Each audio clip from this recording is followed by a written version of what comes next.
ॐ पूर्णमदः पूर्णमिदं पूर्णात् पूर्णमुदच्यते पूर्णस्य पूर्णमादाय पूर्णमेवावशिष्यते। श्री जगदम्बिकायै नमः। तो आज हम परम कल्याणमयी देवी जगत जननी माँ अम्बा की कृपा से पंचम स्कंद के 22वें अध्याय का पठन और श्रवण शुरू करने जा रहे हैं, जिसमें देवताओं द्वारा भगवती की स्तुति और उनका प्राकट्य वर्णित है। ओम चंडिका देवी को नमस्कार है। व्यास जी बोले, हे नृपश्रेष्ठ, सभी देवता पराजित हो गए। इसके बाद शुंभ राज्य पर शासन करने लगा। इस प्रकार 1000 वर्ष व्यतीत हो गए। तत्पश्चात राज्यच्युत होने के कारण देवता महान दुस्सह चिंता में पड़ गए।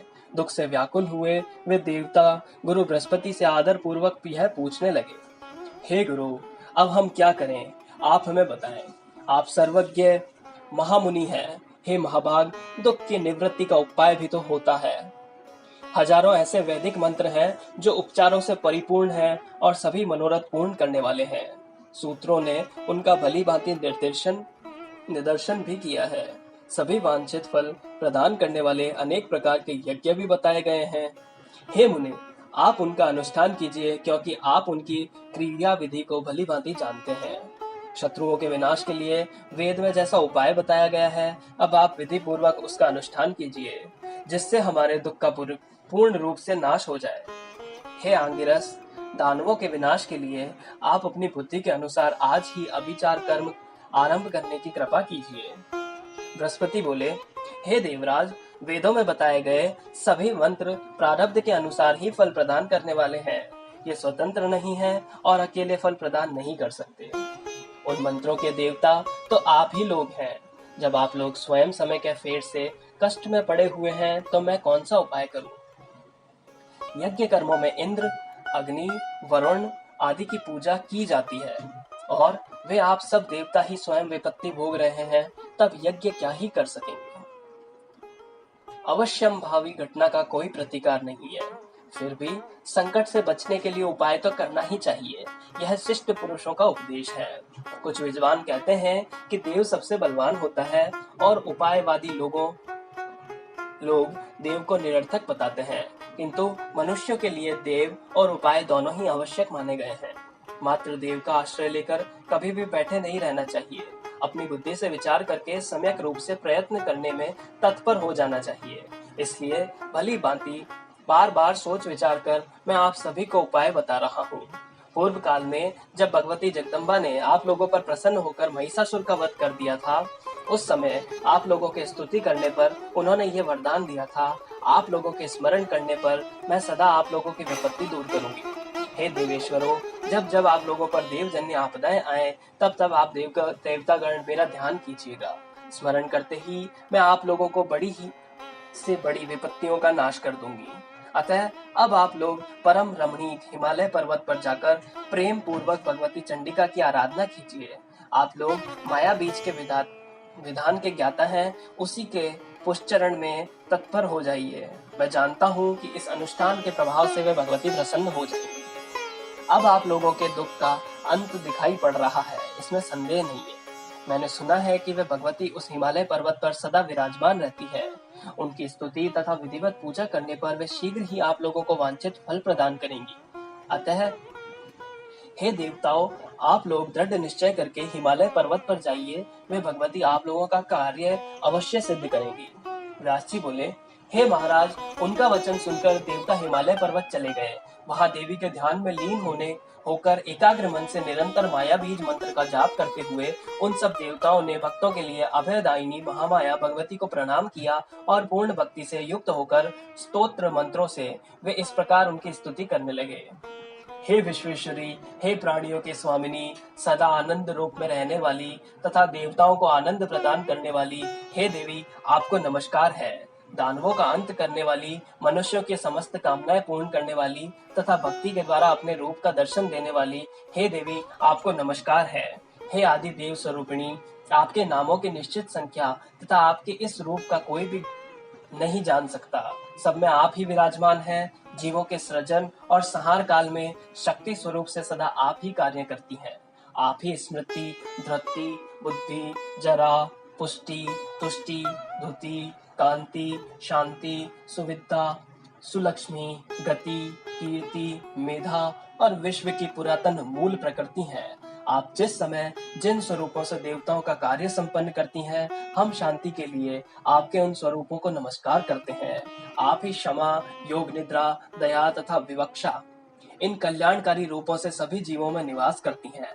पूर्व काल में आपने हम देवताओं का कार्य किया था, जो कि महान शत्रु मदांध महिषासुर का वध कर डाला था। हे देवी, सभी देवताओं पर आपकी दया सदैव रहती है। आपकी दया पूर्ण सिद्धि है, पूर्ण प्रसिद्ध है और पुराणों तथा वेदों में भी उसका वर्णन किया गया है।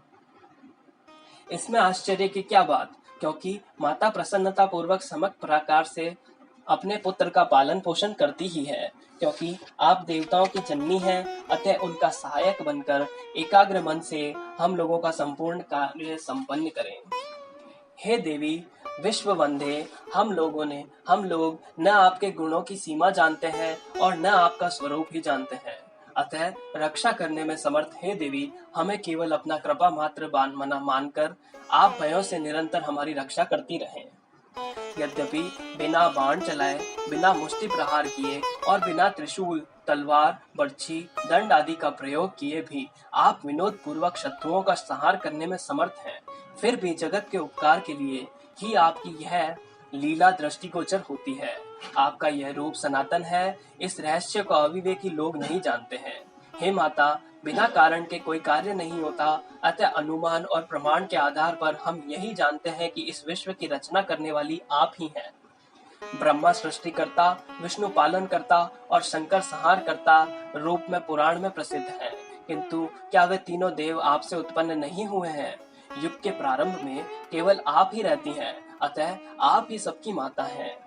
हे देवी, पूर्व काल में इन तीनों ने आपकी आराधना की थी, तब आपने उन्हें अपनी समस्त प्रबल शक्ति प्रदान की थी। वास्तव में उसी शक्ति से संपन्न होकर वे जगत का सृजन, पालन तथा संहार करते हैं। जो सन्यासी लोग विश्व की जननी, परम विद्या स्वरूपिणी, समस्त वांछित फल प्रदान करने वाली, मुक्तिदायिनी तथा सभी देवताओं से वंदित चरणों वाली आप भगवती की उपासना नहीं करते, क्या वे मंद बुद्धि तथा अज्ञानी नहीं है? विष्णु, शिव तथा सूर्य की आराधना करने वाले जो लोग कमला, लज्जा, कांति, स्थिति, कीर्ति और पुष्टि नामों से विख्यात आप भगवती का ध्यान नहीं करते हैं, वे निश्चित रूप से दंभी प्रतीत होते हैं। विष्णु और शंकर आदि श्रेष्ठ देवता तथा असुर भी आपकी पूजा करते हैं। अतः हे माता, इस जगत में जो मंद बुद्धि मनुष्य आपकी आराधना नहीं करते, निश्चय ही विधाता ने उन्हें ठग लिया है। भगवान विष्णु अपने पास लक्ष्मी रूप में विराजमान आप भगवती के चरण कमलों में स्वयं महावर लगाते हैं। इसी प्रकार त्रिनेत्र भगवान शिव भी अपने पास पार्वती रूप में विराजमान आप भगवती के चरण कमल की रज के सेवन में निरंतर तत्पर रहते हैं। तब अन्य मनुष्यों की बात ही क्या।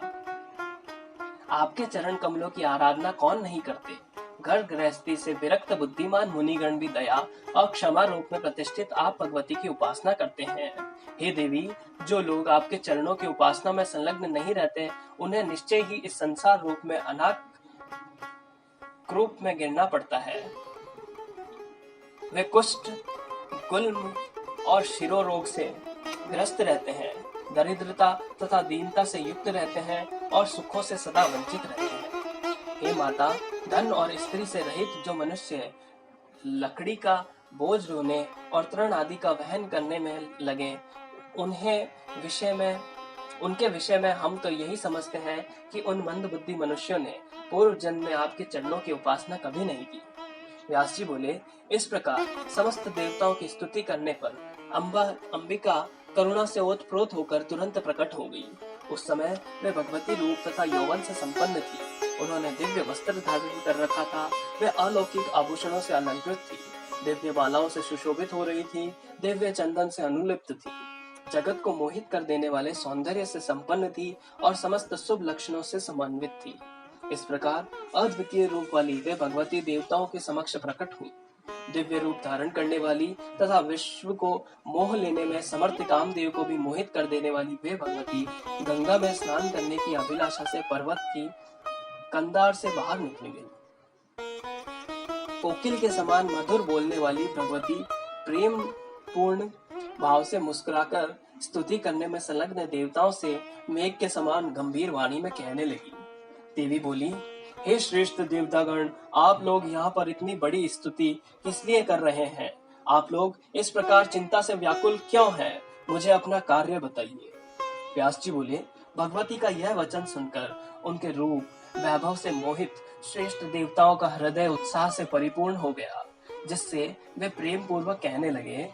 देवता बोले, जगत को नियंत्रण में रखने वाली हे देवी, हम आपकी स्तुति कर रहे हैं, हम आपके शरणागत हैं। हे कृपा सिंधु, दैत्यों से सताए गए हम देवताओं की संपूर्ण दुखों से रक्षा कीजिए। हे महादेवी, पूर्व काल में देवताओं के लिए कंटक बने महिषासुर का वध करके आपने हमें वर प्रदान किया था। आप लोग संकट में मुझे सदा याद कीजिएगा। स्मरण करते ही मैं दैत्यों के द्वारा आप लोगों को पहुंचाई गई पीड़ा का निसंदेह नाश कर दूंगी। हे देवी, इसलिए हम लोगों ने आपका स्मरण किया है। इस समय शुंभ और निशुंभ नामक दो दानव उत्पन्न हुए हैं, जो देखने में महाभयंकर हैं। वे हमारे कार्यों में विघ्न डालना करते हैं। वे पुरुषों से सर्वथा अवध्य हैं। ऐसे ही बलशाली दानव रक्त बीज तथा चंड और मुंड भी हैं। इन सभी तथा अन्य महाबली दानवों ने हम देवताओं का राज्य छीन लिया है। हे महाबले, हम लोगों को दूसरा कोई अवलंब नहीं, एकमात्र आप ही हमारी शरण हैं। सुमध्य में आप दुखित देवताओं का कार्य सिद्ध करें। देवता आपके चरणों की उपासना में सदैव संलग्न रहते हैं। इस समय वे सब महान बलशाली दैत्यों के द्वारा विपत्ति में डाल दिए गए हैं। अतः हे देवी, आप उन भक्ति परायण देवताओं को दुख रहित कर दीजिए। हे माता, आप दुखित देवताओं का आश्रय बन जाइए। हे देवी, युग के आरंभ में इस विश्व की रचना आप भगवती ने स्वयं की थी। यह जानकर आप इस समय संपूर्ण भूमंडल की रक्षा करें। हे जन्मी, हे माता, अपने बल से मदान्वित